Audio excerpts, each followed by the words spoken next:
Okay, let's dive in.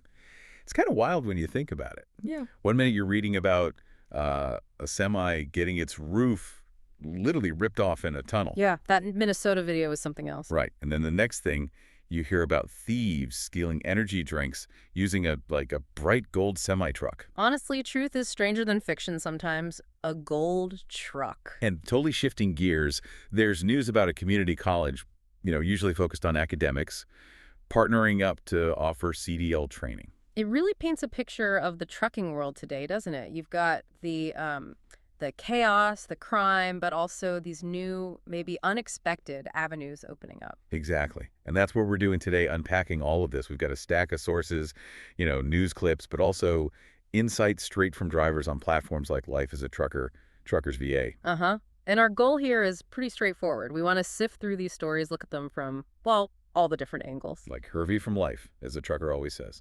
Exactly. See all sides and pull out the key takeaways for you, whether you're out there driving right now or maybe thinking about getting into it. We want to help you make sense of the challenges, the good stuff happening, and maybe find ways to, build a stronger future, more on your own terms. Yeah, it's not just about the headlines. It's about what this stuff means for your life on the road, how you can use this info. We really want you to feel well respected, informed, and like you've got support in figuring out what works best for you. Absolutely. So let's jump in. First up, something that hits close to home every single day. The truck stop experience. Ah, yes. For years, the vibe has often been, get in, pay too much, get out, kind of grim. But it seems like Love's Travel Stops is actually trying to change that narrative. Our sources say they've remodeled 7 locations recently. And these aren't just like new paint jobs. We're talking real upgrades. That's the key thing, yeah. It's not just cosmetic. Drivers are talking about genuinely better showers. Things like modern tile, touchless faucets, and maybe most importantly, decent water pressure. Well, that's a luxury right there after 11 hours. Yeah. Seriously. You're telling me. And they've also tackled parking, maybe the biggest daily headache. Oh, yeah. How so? Expanded lots at these remodeled places, directly addressing that, soul-crushing 45 minutes or more driver's waste just finding a legal spot. 45 minutes? That's huge over a week. That's your break time evaporating. Exactly. Time you could be resting, calling home, whatever. They've also swapped out some food options like bringing in Subway or even local BBQ instead of just the old standbys. Better variety. And tech-friendly lounges, better Wi-Fi, more places to charge your stuff. Yeah. Plus, better security lighting outside. That's important, too. Definitely. So real tangible stuff. What are drivers saying? Is it making a difference? There's definitely a sense of, okay, finally, relief. Like, Love's is actually hearing them. Like they're acknowledging the need for basic comfort and safety. Right. One driver put it nicely, something like, it's about time they remember we're people needing a clean place, not just rolling wallets. Huh. Yeah, I can see that. Yeah. But that there have got to be skeptics, right? Oh, for sure. The number one question is, will they keep it clean? Maintenance is key. So, hopeful, but maybe a bit wary. And the wish list probably still exists. Absolutely. Drivers still want, maybe more healthy food, really secure reserved parking that doesn't cost an arm and a leg, maybe even like a small gym area. That makes sense. So what does this mean for the bigger picture when a giant like Love's makes these moves? Well, it definitely puts the pressure on the competition. TA, Pilot, Flying J, they have to notice. They can't just keep offering the same old thing if Love's is upgrading. Exactly. Better amenities become a selling point, right? For recruiting, for keeping drivers happy. So we'll likely see more remodels across the board, maybe more tech integration, too. Like booking showers on an app or something. Yeah, or reserving parking that way. And maybe even better reward programs tied to these improved services. So for you listening, these aren't just frills. It's about feeling respected. A clean shower, safe parking, decent food, that's basic stuff that impacts your day, your safety, your efficiency. Your peace of mind, really. It feels like a step, Yeah. a sign that maybe the industry is starting to get, that investing in driver well-being isn't optional, it's essential. Okay, so from the, let's say, relative comfort of an improved truck stop, let's shift to the unpredictable side of the road, the risks. Yeah, some stark reminders in our sources about what can go wrong. That Minnesota tunnel incident you mentioned? Right, the viral video, it was intense. It really was. You see the semi go into the Lowry Hill Tunnel, it starts to lean. Hits the wall. And the whole top of the trailer just gets shredded, like a can opener, all caught on traffic cams. Wild. What was the cause? Tunnel design. Driver error. Well, that's the big debate online, isn't it? Some blame the tunnel's curve, others pointed to the driver maybe misjudging the turn, maybe the load shifted. Or fatigue. Could be anything. Could be. Whatever the cause, it was serious. Big backup, obviously. How did other truckers react when they saw that footage? Mostly with a cringe, I think. Oof, it's a very public, very graphic reminder Of what? of the basics. Double check your route, your clearances, know your truck's height, secure your cargo like your life depends on it because, well, it might. And a lot of glad that wasn't me, I bet. Oh, yeah, a big dose of there but for the grace of God. But also, using it as a lesson, read the signs, plan your route, respect the limits, read, route, respect. And the fallout isn't just a damaged trailer, is it? Not even close. A driver could lose their CDL, get points. The company faces huge claims, lawsuits, insurance hikes, damaged reputation. Freight gets delayed, customers are unhappy. Right. And taxpayers foot the bill for tunnel repairs. Plus, in today's world, that video lives forever online. It's tied to that driver's record, their reputation. It just hammers home the need for constant vigilance. Okay, speaking of risks, let's pivot to something that sounds almost like a movie plot. The Gold Truck Bandits. Arizona. Ah, yes. This one definitely got people talking, partly because it's just so bizarre. So, 4 guys arrested, stealing a trailer full of energy drinks. Yep, energy drinks. Apparently, they have a surprisingly high resale value on the black market. Easy to move. Okay, but the getaway vehicle, a gold semi. Really? No, it's the most conspicuous thing imaginable. You couldn't blend in less if you tried. So maybe not the sharpest tools in the shed, or is there more to it? Well, law enforcement thinks this might be part of a bigger, more organized cargo theft ring. The gold truck might be an anomaly, or maybe just brazen confidence. How are other drivers reacting? Yeah. Laughing at the gold truck. There's definitely some humor, yeah. Like, did they escape from a cartoon? But underneath that, there's real frustration. Why frustration? Because it points to a bigger trend. Cargo theft feels like it's getting more common, more organized, and bolder. Like, these thieves just aren't afraid. And what about shippers, brokers? Are they freaking out? They're definitely tightening things up. More background checks on carriers, mandatory GPS tracking, stricter ID checks at pickup and delivery. For high-value stuff like energy drinks, maybe even escorts. Yeah, some are considering it. Law enforcement is treating it as organized crime, not just random theft. These groups often have inside info. They know what to target. What does this mean overall for the industry, this kind of theft? It's a multi-billion-dollar problem every year. When a load gets hit, it affects everyone. The driver might be under suspicion, the broker's reputation takes a hit, insurance rates go up for everybody. Security measures get tougher, slower. Exactly. And it hits owner-operators and small fleets the hardest. The boldness, like using a gold truck, it just shows a disturbing lack of fear. So what's being done to fight back, besides the checks and GPS? Well, tech keeps evolving. Smart locks on trailers that send alerts if they're tampered with, more cameras everywhere, yards, warehouses. Training drivers to spot suspicious activity is key too. And drivers helping each other out. Absolutely. Forums, social media groups, drivers share warnings, look out for each other, report anything weird.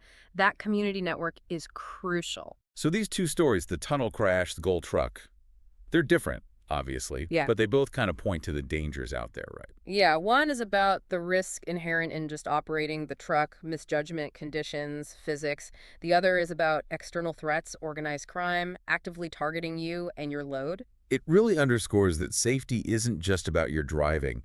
It's constant awareness, planning, securing everything, watching your back. You got to be switched on. Definitely. Okay, let's shift gears again. From the risks and challenges, let's look at opportunities. Building a future. There's some interesting stuff happening with career pathways. Yeah, the IvyTech one caught my eye, a community college in Indiana, partnering with the 160 Driving Academy for CDL training. That feels new. It is pretty significant. Bringing CDL training into that mainstream college setting gives it, a different kind of credibility. It makes it more accessible. And IvyTech has campuses all over Indiana, right? Exactly. So it opens up this training opportunity geographically to a lot more people across the state. What's the big idea behind it? Just fill seats? Well, it's a direct shot at tackling the driver shortage. The industry needs bodies like 60,000 plus right now, and that number's not shrinking. So this offers a faster track. Much faster. Weeks of training versus years for a degree. And way less expensive. Yeah. You get into a job, start earning money much quicker, offers real security. How's the reaction been? Are students interested? Are existing truckers okay with it? Potential students see it as a solid career path, Yeah. good pay, benefits, relatively recession-proof compared to some other fields, especially without the massive debt of a four-year degree. That's a big draw right there. Huge. Experienced drivers seem mostly positive, hoping it brings in motivated people and maybe raises the standard of entry-level training. And counselors are starting to see trekking as a respectable option, not just a backup plan. So it's one way the industry is trying to build a pipeline, working with educators. Yeah, bringing in new talent, providing structured training. Other colleges are definitely watching to see how this IvyTech model works out. Could spread. And, like one source said, it's kind of bigger than just trucking, isn't it? It challenges the whole college for everyone idea. It really does. It makes you rethink education pathways. When a trade offers, $50K, $80, maybe $100 K plus pretty quickly with independence. Compared to maybe struggling to find a job after 4 years and being deep in debt. Exactly. It's a different paradigm. For people looking for alternatives, it's a genuine lifeline, a path to stability. Okay, so that's a positive, legitimate path. But then there's this other story that highlights, well, the financial pressures and maybe the wrong turns people can take. The fake check incident. Yeah, quite the contrast. A trucking company owner in Pennsylvania allegedly deposited a fake U.S. Treasury check. Not a small one either, like $421,000. $421,000, and then apparently tried to access the money fast, from the U.S. Treasury, no less. Wow. As one driver said online, that's just asking to get cuffed. Pretty much. The feds jumped on it quick, charges filed. The speculation is the company was in deep financial trouble, and this was a desperate, very illegal move. What did other truckers think, besides shaking their heads? Mostly dismay and frustration. It makes the whole industry look bad. When you've got legit operators working hard, following rules, and then someone does something this blatant. Yeah, it taints everyone. And the public. Mixture of, are you kidding me? Amusement and outright anger at the fraud attempt. Legally, it's super serious. Wire fraud, bank fraud, potentially years in prison. It really does show the kind of financial strain some carriers must be feeling, though. It does highlight that pressure. Fuel costs, rates, broker issues, it can be brutal for smaller outfits. But obviously, this crosses a massive line, turns financial trouble into potential jail time. There are calls for more financial education for owner-operators after this, right? Yeah, and better bank detection systems. Yeah. But mostly, it's a warning about desperation. So for you listening, the message is clear. Trucking finances can be tough. We get it. But there's a world of difference between hustling legally and, well, this. Absolutely. Don't let desperation push you into something that risks your freedom, your whole future. It's just not worth it. And this is where it all connects, right? You have the extreme negative of that fake check story driven by desperation. You have the positive pathway of IvyTech offering training. But there's also this middle ground, this proactive approach that places like as a Trucker and retiredfromtrucking.com talk about. Yeah. Building financial strength while you're driving. Exactly. That's the crucial link. Instead of waiting until you're burned out or broke or totally dependent on fluctuating freight rates. You take control now. Yes.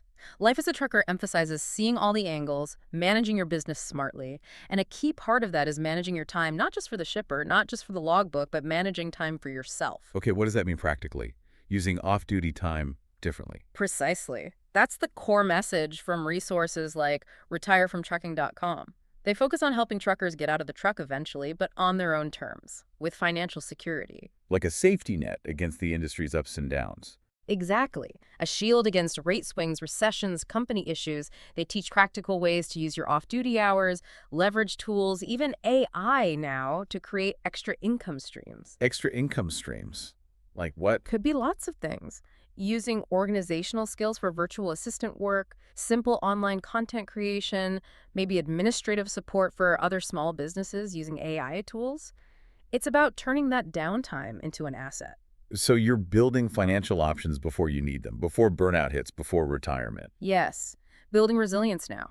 Creating alternatives. It gives you options, softens the blows when times get tough, and sets you up for a smoother transition later. It feels like a much more empowering path than the desperation we saw in the fake check story. Taking control, legally, building your own future. It's about feeling respected and supported, knowing there are tangible ways to build solutions that work for you, for your life as a trucker. We've definitely covered a lot today, from the nitty-gritty of truck stop showers and parking. To the serious risks like accidents and, wow, Gold Truck Bandits. to new ways into the industry, like the college programs and the real financial pressures drivers face. It really shows how complex trucking life is. Lots of layers, big challenges, real risks, but also opportunities and, importantly, ways people are finding to navigate it all. Yeah, and like you said, seeing issues from all angles, like Hervey suggests, seems key. Being aware, being vigilant. Absolutely. And knowing there are resources out there, strategies to handle the road, but also to plan your career, your finances, it's about having options. Feeling supported in finding what works for you. Because having this knowledge, understanding what's happening, that's power, it lets you make better decisions for yourself right now and down the road. So here's a final thought. You spend your days navigating physical roads, dealing with changing conditions, unexpected obstacles, planning the best route to get where you need to go safely. Well, your career path, your financial future, that's another kind of road you're navigating. So if the highway is changing, if the industry itself is evolving, how are you applying those same skills, that planning, that adaptability, to actively build the road you want for your future using the time and resources you have right now?